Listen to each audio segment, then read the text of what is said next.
నమస్తే, welcome to our channel. నేను కుప్పా పద్మిని. ప్రస్తుతంతో పాటు ప్రముఖ ఆధ్యాత్మికవేత్త, వాస్తు జ్యోతిష పండితులు, లలిత ఉపాసకులు, వాస్తు జ్యోతిష శిక్షణ నిపుణులు బ్రహ్మశ్రీ నానాజీ పట్నాయక్ గారు మనతో పాటు ఉన్నారు. మాట్లాడదాం సార్. నమస్తే సార్. శ్రీమాత్రే నమః.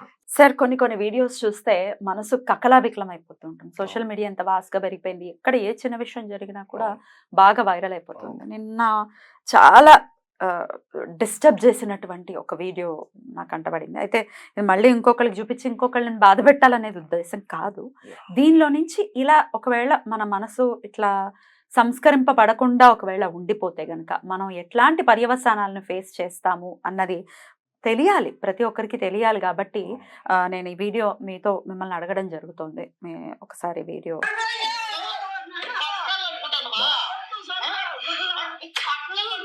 బాబోయ్, ఏంటండి అసలు? చిన్న చిన్న పిల్లలు అసలు చూడలేము. అది తల్లిని అంతలా కొట్టడం, బాబాయ్ కొట్టద్దు అని చిన్న చిన్న పిల్లలు అరవటం, ఆస్తి కోసం కన్న తల్లిదండ్రులని.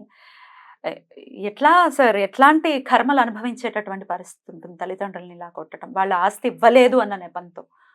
ఎట్లా, దీన్ని ఎలా చూడదు సార్? మీరు అంటే మీరు ఇప్పుడు అది చూపించాక అసలు మీరు ఐఎమ్ సో సారీ అంటే అసలు మనకు చూసే వాళ్ళకి అంత బాధ కలుగుతుంది. నవమాసాలు మోసినటువంటి తల్లిని అలా కొట్టాలంటే వాడికి ఎట్లా మనసు వచ్చిందా అనిపిస్తుంది. అంటే మనిషి యొక్క అంటే అక్కడ కారణం ఏంటంటే ఆస్తికి సంబంధించినటువంటిది. అంటే చిన్నప్పటి నుంచి పెంపకంలో ఆస్తులు ముఖ్యమా, రిలేషన్స్ ముఖ్యమా, తల్లిదండ్రులు ముఖ్యమా అనేటువంటి వేరియేషన్ చెప్పుతూ పెంచకపోతే ఇట్లాంటివి వస్తాయి.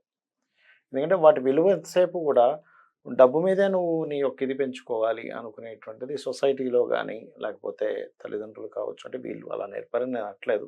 బట్ అతను నేర్చుకున్న సొసైటీలో డబ్బుకే ఉంది, తల్లిదండ్రులు కాదు, తల్లిదండ్రులు ఏముంది అనేటువంటి భావనలో ఆయన పెరిగాడు. ఆ నీచుడు ఎవరైతే ఉన్నాడు, అంటే మనం ఎంత అన్నా సరే ఇంక తప్పులేదు, తల్లిదండ్రులని కొట్టిన వాడిని ఎంత అన్నా సరే తప్పులేదు కానీ చెప్తున్నా. అంటే మీరు గమనించినట్లయితే లలితా సహస్రనామాల్లో కూడా మొదటి నామం శ్రీమాత్రే నమః. అంటే మాతృమూర్తి శబ్దంతో ప్రారంభం అవుతుంది. అంటే ఏమిటి, అమ్మవారిని అమ్మ రూపంలో చూస్తాము. మనకున్నటువంటి అమ్మ ఎవరైతే ఉన్నారో అమ్మవారే అని మనం అర్థం చేసుకోవాలి. ఒకటి ఇక్కడ సిచ్యువేషన్, అతను అంటే అంత నీచంగా ప్రవర్తించడానికి కారణాలు ఏమిటి, మూలం ఏంటనేది మనం అర్థం చేసుకోవాలి. మీరు చాలా వెరీ సెన్సిటివ్ అయినో, కానీ మీరు చెప్పాలి సార్. ఇది ఓన్లీ ఏదో కొట్టేసే వాళ్ళుగా అందరూ ఇలా కొట్టారు కదా. నేను దీని వెనకాల ఇంకొంచెం ముందుకెళ్ళి మానసికంగా మాటలతో హింసించే వాళ్ళు అది ప్రతి ఇంట్లోనూ ఉంటారేమో. వాళ్ళకు కూడా కనివిప్పు కలగాలి, ఎట్లాంటి కర్మలు అనుభవించేటటువంటి పరిస్థితి ఉంటుంది. ఇక్కడ ఏంటంటే సొంత తల్లి అనే కాకుండా ఒక పెద్దవాళ్ళు, అంటే ఇప్పుడు ఆ ప్లేస్లో ఇంకో పెద్ద మనిషే ఉండొచ్చు, సొంత తల్లి తండ్రి కాకపోవచ్చు. కానీ అంటే ఇక్కడ మనం తెలుసుకోవాల్సింది ఏంటంటే, పిల్లలకు ముఖ్యంగా మనం నేర్పాల్సింది ఏంటంటే ఆ చిన్న స్టేజ్ నుంచి నేర్పకపోవడమే అక్కడ కలిగినటువంటి దానికి. అంటే ఒకటి, ఆ వ్యక్తిలో విచక్షణ లేకపోవడం. నేర్పాలని రూల్ ఏం లేదు, విచక్షణ ఉంటుంది కదా, విచక్షణ లేకపోవడం ఒకటి. చిన్నప్పటి నుంచి తల్లిదండ్రుల యొక్క గొప్పతనం వాళ్ళకి తెలియ చెప్పకపోవడమో లేకపోతే వాళ్ళ చుట్టుపక్కల వాళ్ళు తెలియకపోవడమో దీనికి కారణాలు అవుతాయి ముఖ్యంగా. ఇక్కడ అంటే ఈ రకంగా బిహేవ్ చేసే వాళ్ళకి జ్యోతిష్ శాస్త్రంలో ఏం చెప్తారు అనేది కూడా చెప్తాను. చెప్పండి. దాన్ని లగ్నం పూర్తిగా పాడైపోయింది అనుకోండి, లగ్నం పూర్తిగా పాడైతే మనిషి విచక్షణ కోల్పోతాడు, అంటే ఒక రకంగా తయారవుతాడు అనమాట. ఎందుకంటే ఇది ఈ యుగం అని కాదు, మీరు త్రేతాయుగం తీసుకోండి, ద్వాపర యుగం తీసుకోండి, ఆ యుగంలో కూడా ఇలాంటి రాక్షసులు ఉన్నారు కదా. అయితే ఏంటంటే అక్కడ ఎంత రాక్షసుడైనా కూడా తల్లిని మాత్రం పూజించేవాడు. అంటే దుర్యోధనుడు కూడా తల్లిదండ్రుల్ని ఇలాంటి, అంటే ఏంటి ఇలాంటి వాళ్ళు మనం ఏమనాలి, వాళ్ళకంటే ఇంకా డేంజర్, ఇంకా నీచులు, మాటలే లేవు అసలు, తిట్లు లేవు. అయితే శాస్త్రం ఏం చెప్తుంది, తల్లిదండ్రులు కనుక ఇలా చేస్తే ఎటువంటి విషయం చెప్తుంది అంటే, ఒకటి, తల్లిదండ్రుల్ని అంటే చిన్న విషయానికి ఇంత పెద్దది చెప్పింది, ఇంక ఇలా ఉంటే ఇంక ఎలా ఉంటుంది చూడండి. తల్లిదండ్రుల్ని మనసులో దూషించినా కూడా వాడు గుడ్డివాడుగా పుడతాడని చెప్తుంది శాస్త్రం. ఎందుకంటే తల్లిదండ్రులు అంటే నేత్రాలు, సూర్యచంద్రులుగా చెప్తారు శాస్త్రంలో. నేత్రములకి సూర్యచంద్రులుగా చెప్తూ ఉంటారు. ఇప్పుడు నువ్వు దూషించావు మనసులో, గుడ్డివాడుగా పుడతాడట మనిషి. అంటే ఏమిటి, లోకం కనబడదు. ఇంకా నువ్వు కనబడకుండా అంటే ఏంటి, నువ్వేం చేసావు, నీ కన్ను మిన్ను కానకుండా నువ్వు హింసించావు తల్లిదండ్రుల్ని. వాడు గుడ్డివాడే పుడతాడు.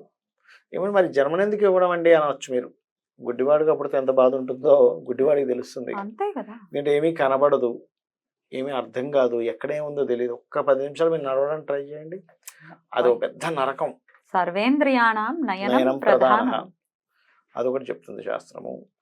అసలు లెక్క పెట్టలేనన్ని అంటే ఇలా గనక చేస్తే శాస్త్రం ఏం చెప్పింది అంటే, తల్లిదండ్రులను గనక నువ్వు గౌరవించలేదు, తల్లిదండ్రులను గనక నువ్వు హింసించావు, మానసికంగా కావచ్చు, వాడు ఆ దుర్మార్గుడు శారీరకంగా హింసించినటువంటిది కావచ్చు, అలా ఎవరైనా హింసిస్తే అసలు లెక్కకి అందనన్ని పాపకర్మలు అంటే లెక్కకి అందనన్ని పాప జన్మలు ఎత్తుతాట మనిషి. అంటే లెక్క పెట్టలేమట, అసలు ఇన్ని జన్మలు ఎత్తుతాడు అనడానికి లెక్క పెట్టలేమట. ఎందుకంటే శాస్త్రం ఏం చెప్తుందంటే, కడుపులో ఒక నవమాసాలు నీ యొక్క అవయవాలన్నీ పెరగడానికి కారకులు ఎవరు, రక్తము మాంసము మొత్తం డెవలప్ అవ్వడానికి తను చాలా జాగ్రత్తగా చూసుకొని పెంచి పెద్ద చేసిన తర్వాత, అంటే ఎంత కృతజ్ఞుడివి, ఎంత కృతజ్ఞత లేనివాడిగా నువ్వు మారిపోయావు. కాబట్టి కృతజ్ఞతాహీనుడిగా మారాడు కాబట్టి వాడికి ఇలాంటి పాపములు ఉంటాయి. అంటే మీరు అడగొచ్చు, అదేమిటండి మరి గ్రహస్థితి ద్వారా ఇలా వస్తుంది అంటున్నారు కదా, మరి గ్రహాల యొక్క తప్పేమో, గ్రహాలు తప్పేమో మనిషి తప్పు కాదేమో అనుకుంటారు. ఇక్కడ ఏముంటుందంటే, ఈ గ్రహాలు ఈ రకంగా ఏర్పడడానికి వీడి దీనికంటే ముందు ఇంకోటి ఏదో తప్పు చేసి ఉంటాడు, అలా ఏర్పడి ఆ పాప కర్మ చేసేలాగా ఈ కర్మ వచ్చేలా చేస్తూ ఉంటుంది. అది అయితే ఇంకో జన్మలో కాదు సార్, ఇప్పటికిప్పుడు వీడికి శిక్ష పడటం అనేది ఏముండదా? ఉంటుందా? అయ్యో భలేవారు, తల్లిదండ్రులకు కనుక అలా చేసిన వాడికి ఇప్పటికిప్పుడు శిక్ష పడుతుంది. ఇప్పుడు వీడు ఆల్రెడీ అరెస్ట్ అయ్యాడు, కరెక్ట్ జడ్జి పడ్డాడు అనుకోండి, అక్కడ కుమ్మి పడేస్తారు. ఇంకా అట్లా ఉండదు సినిమా, ఉండదు. ఆ సరైన పోలీసు ఉన్నా చాలా, అక్కడ వేరే ఎక్కడో జడ్జి దాకా వెళ్ళక్కడ సరైన ఎస్ఐ గనక వాడు పట్టుకున్నాడు, తల్లిదండ్రులు విలువ తెలుసు ఆ ఎస్ఐకి, మొత్తం గుమ్ముతారు. మామూలు ఉండదు. ఇప్పుడు వాళ్ళు ఎవరో సంబంధం లేదు సార్, చెయ్యి పెట్టి కడుపులో తిప్పేసిన ఫీలింగ్ వచ్చింది. పాపం పెద్ద వయసు తండ్రి, ఇంకా మొత్తం వీడియో నేను ఆపేసాను ఎందుకంటే చూసి మళ్ళీ చూసే ఉంటారు అందరు కూడా. ఆ తండ్రిని అలా కొట్టాలి, ఆ సౌండ్ వింటేనే జలజరిస్తోంది అసలు ఒళ్ళు. మాతృదేవో భవ పితృదేవో భవ అని చెప్పి కదండి మనది కాన్సెప్ట్ అంతా కూడా.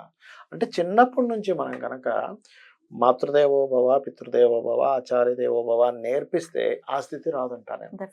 చిన్నప్పటి నుంచి నాన్నను కాళ్ళకి దండం పెట్టుకో, అమ్మ కాళ్ళకి దండం పెట్టుకో, తండ్రి కాళ్ళకి దండం పెట్టుకో అని చెప్తే నీ కాన్సెప్ట్ ఏమవుతుందంటే, ఆలోచన, ఓహో దండం పూజించవలసిన వాళ్ళు వీళ్ళు అంటే చెప్పడము, అది చేయించడం కూడా చేయాలంటా నేను. అది చేయించకుండా కేవలం చెప్పడం వరకే ఉంటే అది కేవలం ఒక పదం వరకే తెలుస్తుంది, కానీ అది చెయ్యడు. సార్ ఇప్పుడు మీరు చెప్పే వీడియోస్, ఇప్పుడు మన ఇట్లాంటి ఆధ్యాత్మిక వీడియోస్ ఎవరు చూస్తారు? ఎంతో కొంత మిడిల్ క్లాస్ లో ఉన్న వాళ్ళు, సాధన చేసుకునే వాళ్ళు చూస్తారు, కొంచెం ఆధ్యాత్మిక రంగాల్లో ఉండే వాళ్ళు తెలుస్తుంది. వీళ్ళు పాపం కూలీనాలు, వీళ్ళని కాదు జనరల్ గా కూలీనాలు చేసుకునే వాళ్ళకి అర్థం కాదు, వాళ్ళు చూడరు, వాళ్ళు అవుట్ ఆఫ్ ఇన్నోసెన్స్, వాళ్ళకి ఎలా పెంచాలో తెలియదు. మామూలుగా పెరగటమే, కూలీనాలు చేసుకోవటం, బ్రతకటం, తినడం, పడుకోవటం ఇట్లానే ఉంటుంది. వాళ్ళు ఎప్పటికీ సార్ సంస్కరింపబడతారు, ఎప్పుడు వాళ్ళకి ఉత్తరగతులు అంటే మీరు ఒక మాట అన్నారు, కూలినాలు చేసే వాళ్ళకి తెలియదని, కానీ నేను చూశాను కదా, బాగా చదువుకున్న వాళ్ళు కూడా ఇలా ప్రవర్తిస్తున్నారు మీ వాళ్ళ రేపు. నేను మొన్న రీసెంట్గా ఒక తల్లి మాట్లాడుతుంది, ఏమంటే మేము అమెరికా పంపించాము, మా ఫోన్లు ఎత్తట్లేదు, మాతో మాట్లాడటం లేదు, ఇంక మేము ఫోన్ చేసి మెయిల్స్ పెడితే ఏదో ఒక్కసారి ఏంటి చెప్పండి అని సీరియస్గా మాట్లాడతాడు. నేను బిజీగా ఉన్నాను మీరు ఎందుకు నన్ను డిస్టర్బ్ చేస్తున్నారు అంటాడు కొడుకు. ఇది వీళ్ళు అమెరికాకు పంపిస్తే అంటే ఏమిటి, కూలినాలు చేసుకునే వాళ్ళనే కాదు, బాగా చదువుకున్న వాళ్ళు కూడా బ్రాటప్ లో చిన్నప్పటి నుంచి మాతృదేవో భవ పితృదేవో భవ నేర్పించకపోవడం వల్ల ఈ ఫలితం వస్తుంది. ఏం అన్యాయం చేస్తారు చెప్పండి తల్లిదండ్రులు? పోనీ ఏదో ఒక మాట అన్నారు కోపంలో, అయితే అంతేనా? కొన్నిసార్లు ఏమవుతుందంటే నిజంగానే, అంటే జాతకాల గురించి మాట్లాడుకుంటున్నాం కాబట్టి చెప్తా, పాస్ట్ లైఫ్లో తల్లికి ఇబ్బంది పెట్టాడు అనుకోండి, నెక్స్ట్ లైఫ్లో తల్లి శత్రువుగా పుడుతుంది, లేదా తండ్రి శత్రువుగా పుడతాడు. అప్పుడు వాళ్ళకి అర్థం కాదు, అరే ఏమిటిది. అలాంటి కేసెస్ కూడా నేను చూశాను. ఇప్పుడు వీడు అలాగే ఫీల్ అవుతున్నాడు, వాళ్ళ తల్లి శత్రువు లాగా. ఇప్పుడు ఏదో వాళ్ళ అన్నకి డబ్బులు ఇచ్చేసింది అనేది చెప్తున్నాడు, అవును అన్నకి డబ్బులు ఇచ్చేసిందని అట్లా చేస్తున్నాడు అక్కడ. అయితే నాకు చాలా కేసెస్‌లో ఏవండీ మీకు మీ మదర్‌తో కూడా కొంచెం తెలియని శత్రుత్వాలు ఉంటాయనంటే, అవునండి మా మదర్‌కి నాకెందుకో పడదు. మాకు అర్థం కావట్లేదు అలా ఎందుకుంది అంటారు. నేను ఒకటే చెప్తాను. బాబు నువ్వు పాస్ట్ లైఫ్‌లో ఆల్రెడీ నువ్వు పాపం చేశావు. మళ్ళీ చేయొద్దు. చేసినందుకు ఇలా వచ్చింది. ఇక్కడ నువ్వేం చేస్తావంటే సరే పాస్ట్ లైఫ్‌లో చేసిన పాపం వల్ల నాకు తల్లి శత్రువు అయిపోయింది ఈ జన్మలో. కాబట్టి నువ్వు ఇప్పుడు మళ్ళీ శత్రుత్వాన్ని పెంచుకోకుండా రోజు ఆ పార్వతీ పరమేశ్వర్లకి వాళ్ళకి దూరం నుంచి దండం పెట్టుకో. మీకు మీ ఇద్దరికి పడకపోతే గనక. నీకు తోచిన సహాయం చెయ్యి. వాళ్ళకి ఏదైనా కావాలేమో చూసుకో. అంతే. కానీ ఇప్పుడు మిగతా ఇద్దరు అన్నదమ్ములతో బాగున్నారు, నాతో బాలేదేమిటి? ఎందుకంటే కసి నువ్వు చేసిన పెంచుకోవద్దు. కర్మ వల్ల. నువ్వు ఉమ్. కసిని పెంచుకోకు. నువ్వు Yes, చేసిన yes. కర్మ వల్ల ఇది ఏర్పడింది. Right sir. సార్ ఈ వీడియో చూసిన తర్వాత ఇప్పుడు నేను ఇందాక అన్నట్టుగానే మానసికంగా ఆల్రెడీ హింసించేసాం. అవునవునవును. ఇప్పుడు నేనే అనుకుందాం ఉమ్. ఒకవేళ హింసించాను నా తల్లినో ఇంకొకరు, ఎలా క్షమాపణ చెప్పాలి సార్? ఎలా అంటే ఒకటేనమ్మా. తప్పు నుంచి ఎలా బయటపడాలి? ఒక్కటే గుర్తుపెట్టుకోండి. అసలు కోటిలో ఒక కేసు జరుగుతాయి ఇట్లా. ఏది తల్లికి కొడుక్కి లేదా తండ్రికి కొడుక్కి ఉండే ఇబ్బంది అనేటువంటి కోటిలో ఒక కేసెస్ చాలా రేర్గా జరుగుతాయి. మేము చూస్తుంటాం కదా. అలాంటప్పుడు ఒకటే అర్థం చేసుకోవాలి. ఓకే, ఇదంతా కర్మ సిద్ధాంతం. పాస్ట్ లైఫ్లో నేను చేసిన కర్మ ఈ రూపంలో వచ్చింది. తల్లి రూపంలోనో తండ్రి రూపంలోనో వచ్చింది. నా నా పట్ల వీళ్ళు కొంచెం పక్షపాతం చూపిస్తున్నారు. మిగతా అన్నదమ్ముల పట్ల బాగున్నారు, నా పట్ల పక్షపాతం చూపిస్తున్నారు. ఈ పక్షపాతం చూపించడానికి కారణం నేనే. పాస్ట్ లైఫ్లో చేసిన కర్మ వల్ల నేనే కారకుణ్ణి. కాబట్టి ఈ జన్మలో అయినా ఈ పాపాన్ని నేను ఇక్కడికిక్కడ ముగించుకుంటాను అనుకొని ఈశ్వరారాధన, విష్ణు ఆరాధన, ఆ తల్లిదండ్రులను కూడా ఆరాధించుకోవడమే. వాళ్ళు ఏమన్నా సరే ఏమనకూడదు. శాస్త్రం ఒకటే చెప్తుంది. తల్లి, తండ్రి, గురువు విషయంలో, ముఖ్యంగా తల్లిదండ్రుల విషయంలో నువ్వు వాళ్ళు ఏమి చేసినా కానీ నువ్వు వాటిని పట్టించుకోకూడదు. వాటిలో పాజిటివే చూడాలని చెప్తుంది. ఇప్పుడు ఆల్రెడీ చేసిన తప్పులకి ఎలా క్షమాపణ చెప్పాలి అని అడుగుతున్నాను సార్. ఆల్రెడీ చేసిన తప్పులకి ఇంకా క్షమాపణ భగవంతుని కోరుకోవడం. కోరుకోవడమే. వాళ్ళ పట్ల ఇంకెటువంటి యాక్షన్స్ తీసుకోకుండా ఉండడం. తల్లిదండ్రుల విషయంలో ఇకపైనైనా మనం బుద్ధిలో మార్పు రావాలి. ఖచ్చితంగా. ముఖ్యంగా తల్లిదండ్రుల విషయంలో. ఎందుకంటే ఒక్కొక్కసారి వాళ్ళ మెంటల్ స్థితి కూడా బాగుండకపోవచ్చు. నేను కొన్ని కేసెస్ చూసి ఎలా అంటే పాపం ఈ అబ్బాయి మంచివాడే ఉంటాడు, కానీ వాళ్ళ మెంటల్ స్టేటస్ స్వార్థపరంగా ఉంటుంది కొంతమందికి. ఎందుకంటే వాళ్ళు అలా వాళ్ళు అలా పుట్టి ఉంటారు కదా. వాళ్ళు ఏంటి, నేను నీకు ఇవ్వను, నా కూతురికి ఇస్తా అంటారు. అర్థం కాదా, నేను చూసుకున్నాను కదా అనిపిస్తుంది వీళ్ళకి. అంటే వీళ్ళు కూడా ఏంటి, తల్లిదండ్రులు కదా అని ఎక్స్క్యూజ్ చేయడానికి ఇష్టపడరు. ఇదేమిటి అక్కకి ఇచ్చేస్తా ఉంటుంది, చెల్లికి ఇచ్చేస్తా ఉంటుంది. అంటే కొంతమంది ఎలా ఉంటారంటే, ఇప్పుడు ఆ పిల్లలు గనక, ఇప్పుడు ఈ అబ్బాయి స్థితి బాగుంది అనుకోండి, మంచి సాఫ్ట్వేర్ ఉద్యోగం బాగా సంపాదిస్తున్నాడు. ఆ కూతురు అల్లుడి యొక్క స్థితి బాగాలేదనుకో, వాళ్ళకి ఏమనిపిస్తుంది అంటే వాళ్ళకి ఇవ్వాలి అటు వెళ్ళిపోతుంది. వీళ్ళకి ఎలా ఉంటుందంటే, అయ్యో నేను ఇద్దరు ఒకటే కదా, మరి నాకు మాత్రం ఎందుకు అని అనిపిస్తుంటుంది. కానీ వీళ్ళు బ్రాడ్ మైండ్తో ఆలోచించి అక్కడ అర్థం చేసుకోగలగాలి. ఆల్రెడీ చాలా ఇచ్చేసారు, ఇప్పుడు ఏదో ఆ డబ్బులు ఇవ్వడం కాదు.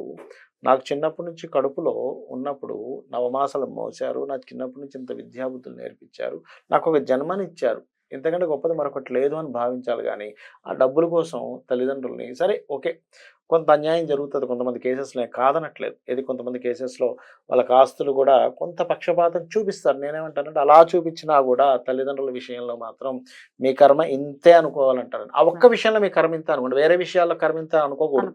కూడా అన్యాయం చేశాడు మీకు ఏదో బిజినెస్ విషయంలో, మీరు అలా కర్మ ఇంత అనుకోవాల్సిన పని లేదు. కానీ తల్లిదండ్రుల విషయంలో మాత్రం మీరు పాస్ట్ లైఫ్లో చేసిన కర్మ వల్ల వచ్చిందని అర్థం చేసుకోవాలంటారు. Right sir. ఇది మీరు మాత్రమే చెప్పగలరు, అందుకనే మిమ్మల్ని అడగడం జరిగింది. ఇట్లాంటివి అంటే పెద్దవాళ్ళు చెప్తూ ఉంటారు కదా, దుష్కర్మల్ని చూడొద్దు, చెడు వినొద్దు, చెడు అనొద్దు, చెడు చూడొద్దు. చూసేసాం, దీని నుంచి బయటపడ్డాం, మర్చిపోతాం, 2 రోజుల తర్వాత మర్చిపోతాం. కానీ ఇప్పుడు పడేటటువంటి వ్యధ ఏదైతే ఉందో ఎట్లా స్వాంతన మనం తెచ్చుకోవచ్చు సార్? అంటే ఇది ఇంతేనా, ఇట్లనే జరుగుతూ ఉంటుంది, దీని నుంచి ఎట్లా సార్ బయటపడ్డం? బయటపడ్డం అంటే ఒకటేనమ్మా, నామస్మరణ, భగవత్ నామస్మరణ, అంతకు మించింది లేదు. చాలా చక్కగా వివరించారు. ఇలాంటి వాళ్ళని శాస్త్రంలో నగ్నుడు అని చెప్పారు. నగ్నుడు అంటే ఏంటంటే, అంటే యాక్చువల్గా ఇలా అంటే ధర్మం ఏదుందో ఆ ధర్మాన్ని పాటించిన వాడిని నగ్నుడు అంటారు. ఇంకోటి ఏంటంటే మనకి చూడండి, చిన్నప్పుడు అంటే కొంతమంది సన్యాసాశ్రమం తీసుకుంటారు. నువ్వు సన్యాసాశ్రమము తీసుకోకుండా, గృహస్థాశ్రమము తీసుకోకుండా, అంటే ఏ ఆశ్రమంలో లేకుండా ఉంటారు కొంతమంది, పెళ్లి చేసుకుని అంటారు, అలా తిరుగుతుంటారు, వాళ్ళని నగ్నుడు అంటారట. ఆ నగ్నుడిని దర్శిస్తే కూడా పాపం అని చెప్తుంది శాస్త్రం. అలాంటప్పుడు శాస్త్రంలో చెప్పింది ఏంటంటే సూర్యుని నమస్కరించుకో, నగ్నుని దర్శనం చేసుకోవడం వల్ల పాపం పోతుంది అని చెప్తుంది. దీనికి ఒక కథ కూడా ఉంది. నగ్నుని దర్శనం చేసుకొని అంటే రాజు రాణి ఇద్దరు కూడా అనుకోకుండా నగ్నుని దర్శనం చేసుకుంటారు. చేసుకున్నప్పుడు రాణికి డౌట్ వస్తుంది. అయ్యో నేను వీడు నగ్నుడేమో అని సూర్యుని నమస్కరించుకుంది. కానీ సూర్యుడు రాజు చేయడు. ఉమ్.